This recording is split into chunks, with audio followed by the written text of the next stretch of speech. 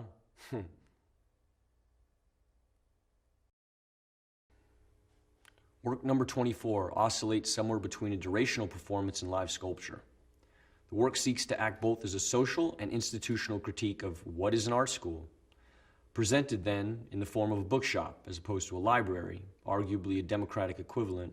The work seeks to explore the currency of ideas, how trade and exchange is not only commoditized, but perhaps how conversation is perhaps a vital component in the flow and disruption of how culture manifests. My practice revolves around questions of fact and fiction and the blurred line that lies between. I'm interested in how surveillance images can be manipulated and orchestrated in order to create a particular narrative, creating an unreliable narrator. There are 3 parts to the work: footage of a factual space whereby a sequence of events has occurred, a digital drawing of the space, and a strip back stage to its crude, simplest skeletal form, where the sequence of events is reenacted. The stage is a factual representation of a real-life space whereby every property is identical in dimensions. 57,910,000, 108,200,000, 149,600,000, 227,940,000, 778,330,000, 1,429,400,000, 2,970,990,000, 4,504,000,000, 5,913,520,000.